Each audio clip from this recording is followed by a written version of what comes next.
एवं टॉनी।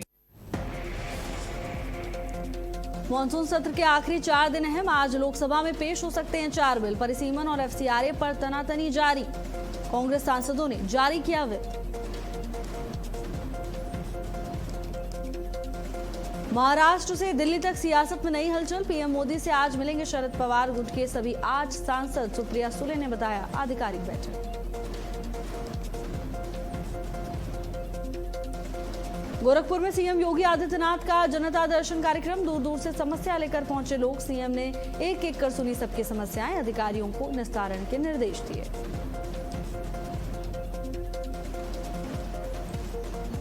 रांची में छात्रों के प्रदर्शन का आज 17वां दिन। सरकार से नहीं कामयाब हुई वार्ता। आज सुबह 10 बजे मार्च की तैयारी। छात्रों ने रखी सभी मानी जाने की शर्त।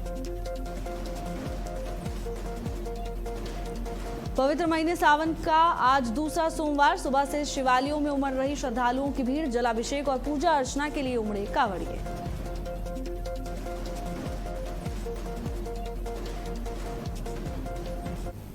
नमस्कार, बहुत स्वागत है आपका। भारत अपडेट देख रहे हैं आप। मैं हूं आपके साथ भावना त्रिपाठी। बुलेटिन की शुरुआत करेंगे बड़ी खबर के साथ। मॉनसून सत्र में आज बिल पेश होंगे। लोकसभा में 4 अहम बिल पेश किए जाएंगे। गृह मंत्री अमित शाह 2 विधेयक पेश करेंगे। केरल का नाम बदलने वाला बिल पेश होगा। ऑल्टरेशन ऑफ नेम बिल 2026 पेश किया जाएगा। National cooperative development corporation act पेश होगा और साथ ही एक्ट में संशोधन बिल भी पेश किया जाएगा। कानून मंत्री अर्जुन राम मेघवाल बिल पेश करेंगे। ट्रिब्यूनल्स रिफॉर्म्स बिल 2026 पेश करेंगे।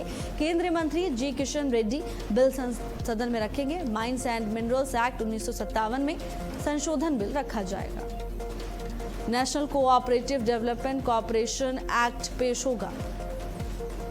एक्ट में संशोधन बिल भी पेश किया जाएगा। 1957 में संशोधन बिल पेश किया जाएगा। मॉनसून सत्र में आज महत्वपूर्ण बिल पेश किए जाएंगे। National cooperative development corporation act पेश होगा। एक्ट में संशोधन बिल भी पेश किया जाएगा। इतना ही नहीं, कानून मंत्री Arjun Ram Meghwal tribunals reform bill 2026 भी पेश करेंगे। केंद्रीय मंत्री जी किशन रेड्डी बिल सदन में रखेंगे। माइंस एंड मिनरल्स एक्ट 1957 में संशोधन बिल रखा जाएगा।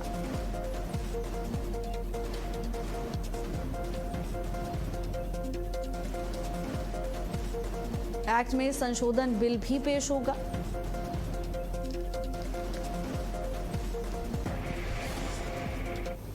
गोरखपुर में सीएम योगी आदित्यनाथ का जनता दर्शन। दूर दूर से समस्या लेकर पहुंचे काफी लोग। सीएम ने एक एक कर सभी की समस्याएं सुनी। अधिकारियों को त्वरित निस्तारण के निर्देश दिए। गोरखनाथ मंदिर में जनता दर्शन कार्यक्रम का आयोजन किया गया।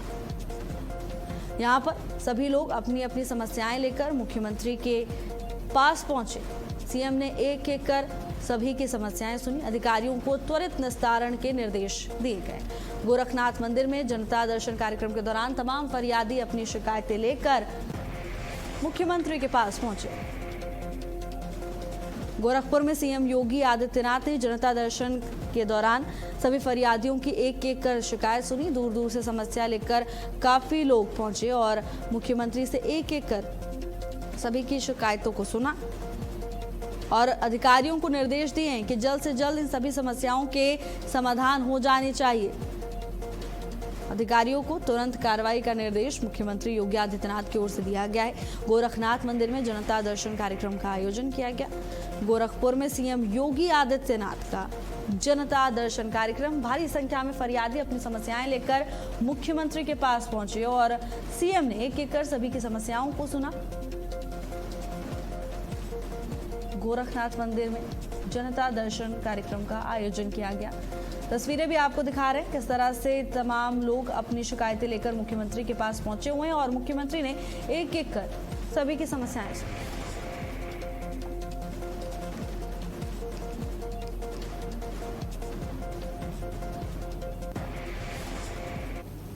यूपी के 5 जिलों में सीएनजी महंगी हुई। लखनऊ आगरा में 3-3 रुपए दाम बढ़ गए।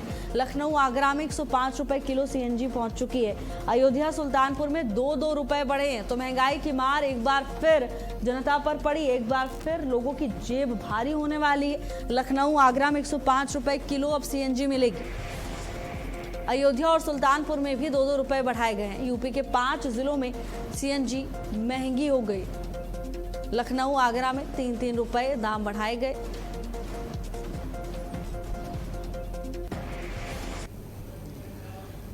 यूपी के 5 जिलों में अब सीएनजी महंगी हो गई। लखनऊ और आगरा में 3-3 रुपए का इजाफा किया गया है दाम में। अब अयोध्या और सुल्तानपुर में 2-2 रुपए बढ़ाए गए हैं। सीएनजी के बढ़ते दामों का प्रभाव पूरी अर्थव्यवस्था पर देखने को मिलेगा। लखनऊ और आगरा की बात करें तो यहां पर दाम में 3-3 रुपए का इजाफा किया गया है। अयोध्या, सुल्तानपुर में 2-2 रुपए बढ़ाए गए हैं।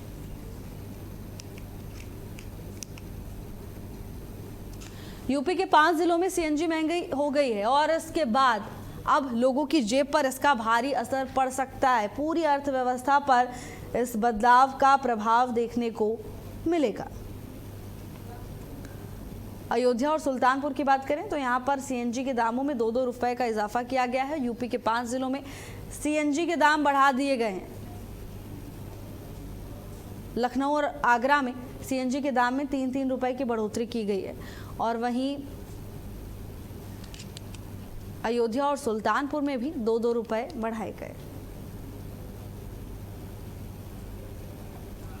रमन मिश्रा हमारे साथ जुड़ चुके हैं तमाम जानकारी लेकर। रमन, सीएनजी के दामों में इजाफा हुआ है, अब लोगों की जेब पर इसका गहरा असर पड़ेगा। बिल्कुल भावना, आपको बता दें जिस तरीके से सीएनजी पर डिपेंडेंसी लोगों की बढ़ रही थी, लेकिन लगातार लगभग 1 से 1.5 साल के बीच में जिस तरीके से सीएनजी की कीमतों में उछाल आया है और खासकर पिछले 3 महीने में 8 रुपए से ज्यादा की कीमत बढ़ चुकी है। ग्रीन गैस कंपनी ने कुछ लगभग उत्तर प्रदेश कई जनपदों में कीमतें बढ़ाई है। जैसे अयोध्या जैसे जनपदों में जो कीमत है वो 2 रुपया बढ़ाई है, लेकिन राजधानी लखनऊ और आगरा जैसे जो जनपद है, जो महानगर है, वहाँ पर 3 रुपए कीमत सीधा बढ़ाई गई है। और अब वहाँ पर सीएनजी 102 रुपए की थी, लेकिन अब 105 रुपए की मिलेगी और सीधा जो असर है वो व्यवस्था पर पड़ेगा, अर्थव्यवस्था पर पड़ेगा, लोगों की जो व्यापार पर पड़ेगा, क्योंकि अब सीएनजी एक बहुत महत्वपूर्ण अंग हो गया है। चाहे वो ट्रांसपोर्ट के मायने में मान लीजिए, चाहे व्यक्तिगत तौर पर लोग अपनी गाड़ियां ले रहे थे, ऐसे में ये एक बड़ी टेंशन वाला ये जो फैसला है वो हो सकता है। बिल्कुल रमन, इसका प्रभाव पड़ेगा। हालांकि देखिए कारण क्या बताया जा रहा है, क्योंकि इससे पहले लगातार हमने देखा पेट्रोल भी महंगा हुआ, डीजल भी महंगी हुई, सीएनजी भी महंगी हुई, क्योंकि मिडिल ईस्ट में इस तरह के हालात बने हुए थे। अब इसके पीछे क्या कारण? अभी कोई ऐसा कारण सामने नहीं आया है। जो महाप्रबंधक है ग्रीन गैस की प्रवीण सिंह, उन्होंने कीमतों का तो ऐलान किया, लेकिन विशेष कारण का ऐलान नहीं किया है। उन्होंने एक नॉर्मल जो बढ़ाने का कारण, हालांकि इसके पीछे की तमाम वजह बताई जा रही है कि जो युद्ध कोल्ड वॉर चल रहा है उसके कारण से, और जो खपत की है उसके कारण से, क्योंकि सीएनजी की खपत लगातार बढ़ रही है। ऐसे में सीएनजी की कीमतों में उछाल देखा जा रहा है। बिल्कुल रमन, हालांकि देखिए कीमतें तो सीएनजी की बढ़ाई गई हैं, लेकिन अब इसका असर व्यापक तौर पर देखने को मिलेगा, क्योंकि सीएनजी का दाम बढ़ा है। अब ये मान के चला जाए कि किराया भी बढ़ सकता है और बाकी ट्रांसपोर्टेशन में जिन चीज़ों का इस्तेमाल होता है तो ट्रांसपोर्टेशन कॉस्ट भी बढ़ेगी। बिल्कुल, अगर कीमत बढ़ रही है, जैसे गैस की कीमत बढ़ते ही जो फूड की कीमतें बढ़ जाती हैं, वैसे ही सीएनजी या फिर इसकी कीमत बढ़ते ही जो किराया है तो वो भी बढ़ जाता है और वो उसकी जो मार है वो सीधा जनता को पड़ेगी। बिल्कुल रमन, धन्यवाद आपका रमन तमाम जानकारी के लिए। लखनऊ और आगरा में 3-3 रुपए दाम बढ़ा दिया गया है सीएनजी का। अब इसका असर व्यापक तौर पर पूरी अर्थव्यवस्था पर देखने को मिलेगा, क्योंकि सीएनजी के दामों में इजाफा होने के बाद ट्रांसपोर्टेशन कॉस्ट भी बढ़ेगा। इसके बाद ऑटो, टैक्सी, रिक्शा का, ऐसे वाहन जिनमें सीएनजी का इस्तेमाल होता है, उनमें उनका किराया भी अब बढ़ सकता है। तो अब देखना होगा कितना प्रभाव डालता है ये बदलाव, लेकिन इतना तो तय है कि लोगों की जेब पर महंगा ज़रूर पड़ने वाला है। कोई स्पष्ट कारण अभी तक इस फैसले का सामने नहीं आया है, लेकिन यूपी में 5 क्षेत्रों में बढ़ा दिया गया है सीएनजी का प्राइस। अयोध्या और सुल्तानपुर में 2-2 रुपए बढ़ाए गए हैं। और वहीं लखनऊ और आगरा में 105 रुपए किलो अब सीएनजी मिलेगी। यहाँ पर 3-3 रुपए की बढ़ोतरी की गई है। यूपी के 5 जिलों में सीएनजी अब महंगे दामों पर उपलब्ध होगी। लखनऊ और आगरा की बात करें, यहाँ 3 रुपए बढ़ाए गए हैं।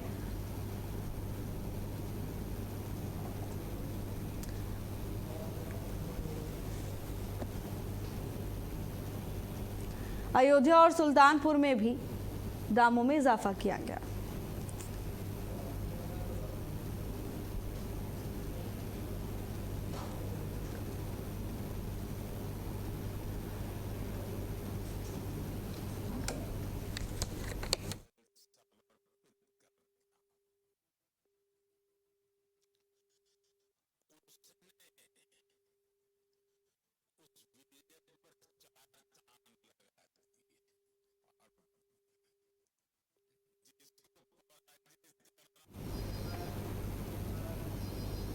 और वहीं प्रयागराज में राहुल गांधी के छात्र संवाद कार्यक्रम को लेकर एआईएमआईएम ने सपा और कांग्रेस पर बड़ा हमला बोला।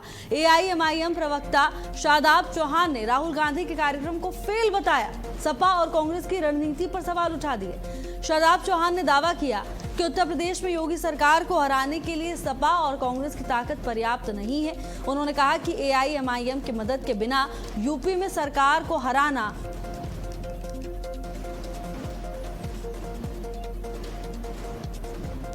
यूपी में प्रदेशव्यापी छात्र आंदोलन की तैयारी की गई। जेनजी आंदोलन से जुड़े एक्टिविस्ट एकजुट होंगे। शिक्षा रोजगार की लड़ाई को लेकर बड़ा अभियान ये बताया जा रहा है। सभी दलों से जुड़े छात्र और युवाओं को भी न्योता दिया गया है। यूपी में प्रदेशव्यापी छात्र आंदोलन को लेकर तैयारियां तेज देखने को मिल रही हैं। जेनजी आंदोलन से जुड़े एक्टिविस्ट एकजुट होंगे।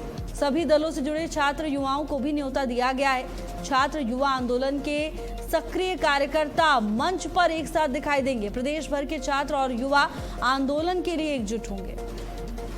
कई शहरों और कैंपसों से छात्र युवा शामिल होंगे। शिक्षा और रोजगार की लड़ाई को लेकर बड़ा अभियान चलाया जा रहा है। व्यापक तौर पर सभी दलों से जुड़े छात्र और युवाओं को भी न्योता दिया जा रहा है और इसको लेकर अब व्यापक तौर पर तैयारियां भी देखने को मिल रही हैं। यूपी में प्रदेशव्यापी छात्र आंदोलन की तैयारी तेज की जा चुकी है। जेनजी आंदोलन से जुड़े एक्टिविस्ट एकजुट होंगे। छात्र युवा आंदोलनों के सक्रिय कार्यकर्ता एक साथ एक मंच पर नजर आएंगे और प्रदेश भर के छात्र और युवा आंदोलन के लिए जुटेंगे।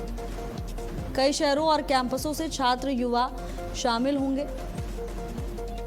शिक्षा रोजगार की लड़ाई को लेकर बड़ा अभियान छेड़ने की तैयारी है। सभी दलों से जुड़े छात्र युवाओं को भी न्योता दिया जा रहा है।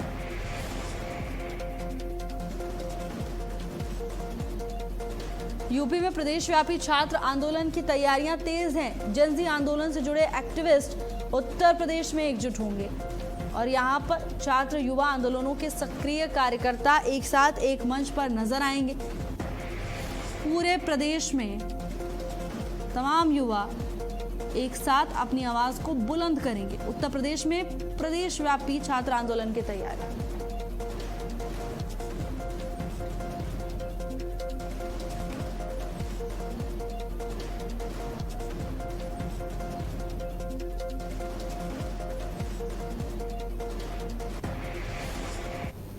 और वहीं प्रयागराज में राहुल गांधी के छात्र संवाद कार्यक्रम को लेकर एआईएमआईएम ने सपा और कांग्रेस पर बड़ा हमला बोला। एआईएमआईएम प्रवक्ता शादाब चौहान ने राहुल गांधी के कार्यक्रम को फेल बताया। सपा और कांग्रेस की रणनीति पर सवाल उठाए। शादाब चौहान ने दावा किया कि उत्तर प्रदेश में योगी सरकार को हराने के लिए सपा और कांग्रेस की ताकत पर्याप्त नहीं है। उन्होंने कहा कि एआईएमआईएम की मदद के बिना यूपी में सरकार को हराना बेहद मुश्किल होगा। शादाब चौहान का कहना है कि एआईएमआईएम के बिना जीत नामुमकिन है। अखिलेश को एआईएमआईएम से गठबंधन की नसीहत दे दी है। अब प्रदेश में सियासी सरगर्मियां तेज होती हुई दिखाई दे रही हैं, जहां राहुल के छात्र संवाद कार्यक्रम को लेकर एआईएमआईएम की ओर से भी कड़ी प्रतिक्रिया दी गई। संवाद कार्यक्रम को लेकर सपा और कांग्रेस पर बड़ा निशाना साधा। राहुल गांधी को तो घेरा ही छात्र संवाद कार्यक्रम पर, लेकिन सपा की रणनीति पर भी सवाल उठा दिए।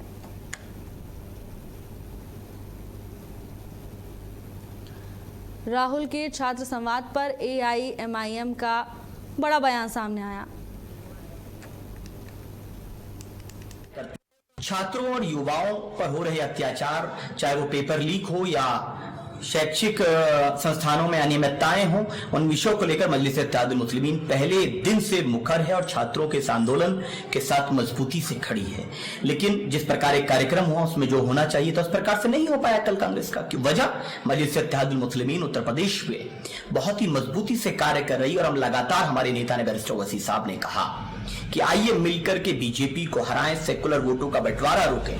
लेकिन इन लोगों का अहंकार है। लेकिन यह बात स्पष्ट है कि अब उत्तर प्रदेश में मजलिस इत्तेहादुल मुस्लिमीन के बगैर समाजवादी पार्टी और कांग्रेस इन भगवा ताकतों को, भारतीय जनता पार्टी को, योगी जी को और जो ये संघ की विचारधारा पर चलने वाली सरकार जो मुसलमानों पर भी अत्याचार करती है और तमाम दूसरे पीड़ित वंचित वर्गों के साथ भी भेदभाव और अन्याय करती है, छात्रों के साथ और तमाम लोगों के, उसको आप नहीं हटा सकते अकेले।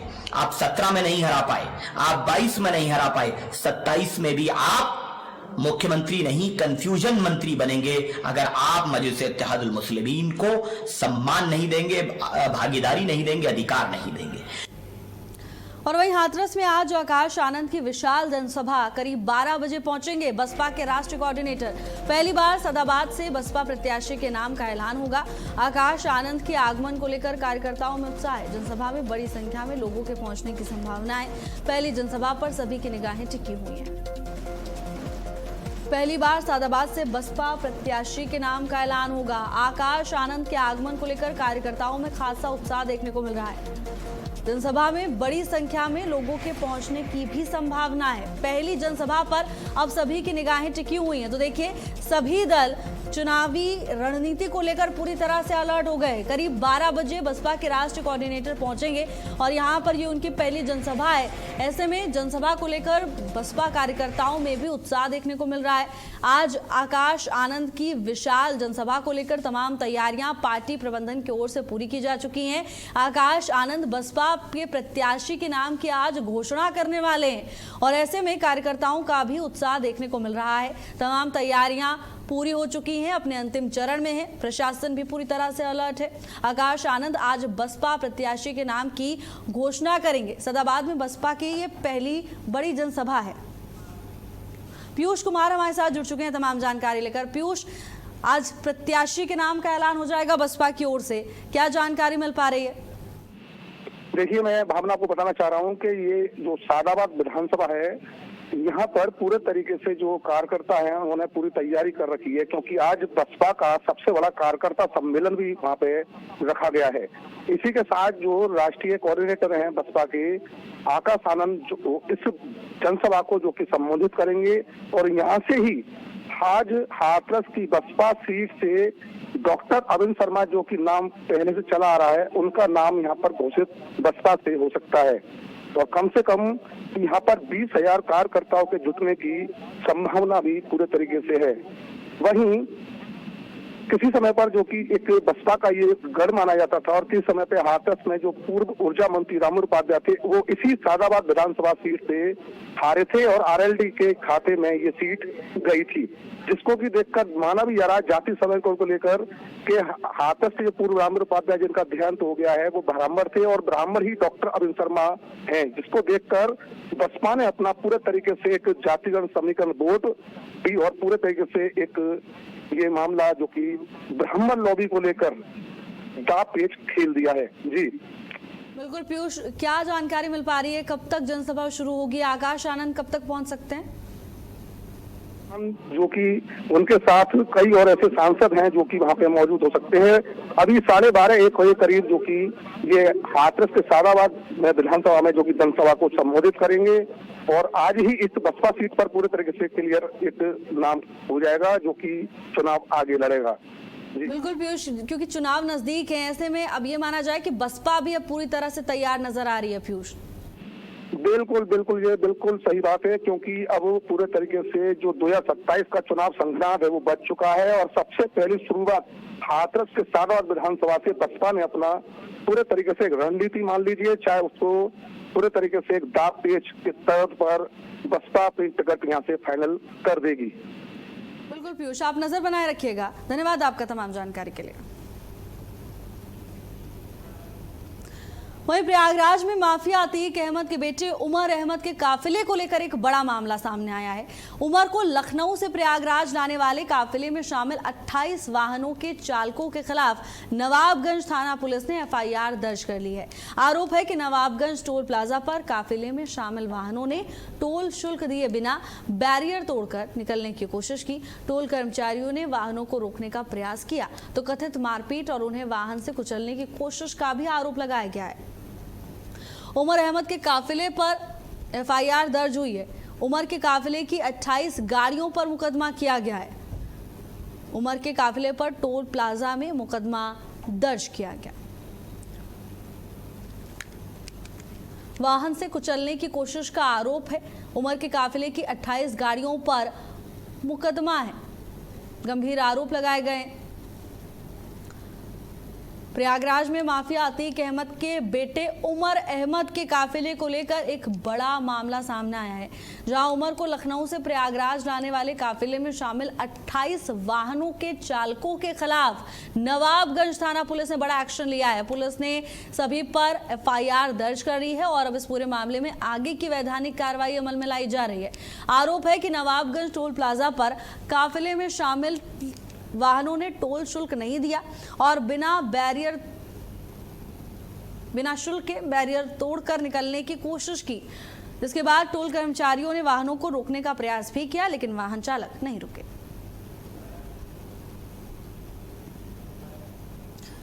पीलीभीत में 2 डॉक्टर्स पर मुकदमा दर्ज होने के बाद इंडियन मेडिकल एसोसिएशन ने प्रशासन को हड़ताल की चेतावनी दी। आईएमए के सेक्रेटरी ने कहा कि अगर प्रशासन दबाव में कार्रवाई करेगा तो जिले के डॉक्टर्स काम बंद कर हड़ताल पर जा सकते हैं। डॉक्टर्स का कहना है कि बिना जांच के डॉक्टर्स पर मुकदमा दर्ज करना न्याय संगत नहीं है। इससे जिले भर में चिकित्सकों में रोष है। आईएमए ने कहा डॉक्टर अपने आत्मसम्मान और सुरक्षा से समझौता नहीं करेंगे। दरअसल धन्वंतरी अस्पताल में 53 साल की पद्मावती के हाथ के फ्रैक्चर का ऑपरेशन चल रहा था।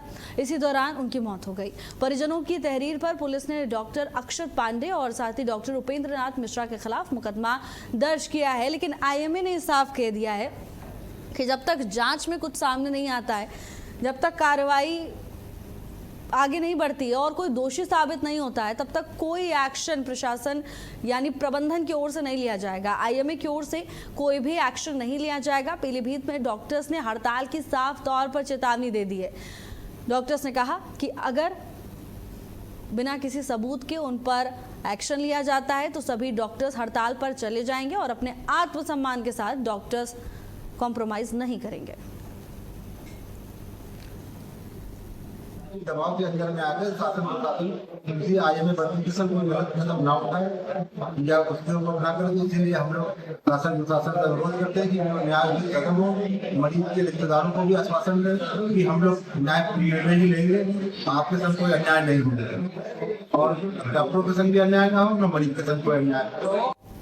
मिर्जापुर में कस्तूरबा गांधी आवासीय बालिका विद्यालय की छात्राओं ने वार्डन पर प्रताड़ित करने, झाड़ू लगवाने, बर्तन साफ कराने और मेन्यू के अनुसार भोजन नहीं देने जैसे आरोप लगाए। शिकायत के बाद जिलाधिकारी के निर्देश पर बीएसए ने वार्डन सुनीता कुमारी को जांच पूरी होने तक कस्तूरबा विद्यालय मझवा में शिक्षण कार्य के लिए संबद्ध कर दिया है। मामले की जाँच के लिए 2 खंड शिक्षा अधिकारियों की संयुक्त टीम भी गठित की गई। वायरल वीडियो को लेकर भी सवाल उठ रहे हैं। वीडियो में नजर आ रहा है छात्रा स्वेटर पहने नजर आ रही है, जिसके आधार पर वीडियो पुराना होने का दावा किया जा रहा है। परिचय और आपके ऊपर जो आरोप लगे हैं उसके लिए आप क्या कहेंगे? मेरा परिचय जो है केजीबीवी राजगढ़ वार्डन सुनीता कुमारी जो आरोप लगे हैं, उस आरोप में नंदिनी सिंह द्वारा जो वीडियो वायरल किया गया है ये जाड़े के हैं और नंदिनी सिंह 8 मार्च के बाद अब तक जो है अनुपस्थित चल रही हैं। ये विद्यालय में कार्य कर ही नहीं रही हैं। और कार्य न करने की वजह से इनको कई नोटिस भी जारी हो चुके हैं। लेकिन ये जो है अटकी हुई है कि बस मैडम के प्रति साजिश रचेंगे और इन्होंने मुझे नीचा दिखाने के लिए अब ये सारे वीडियो वायरल किए हैं और बच्चों का इस्तेमाल किया है। और इसमें जो है सारी साजिश नंदिनी सिंह की है। इतने दिन से अनुपस्थित रहने के बाद भी ये बाहर घूम घूम के जो है विद्यालय की सारी वीडियो और बच्चों अभिभावकों को और मार्केट के लोगों को इकट्ठा करके बहला फुसला के इन्होंने सारी साजिश मेरे लिए रची है। बच्चों का आरोप है कि पैर दबवाती हैं और उनको स्कूल से बाहर कर दिया गया। नहीं, ऐसा कुछ नहीं, उनको बाहर नहीं किया गया, खुद नहीं आ रही हैं। फिलहाल के लिए मेरे साथ बस इतना ही। आप देखते रहिए भारत अपडेट। नमस्कार।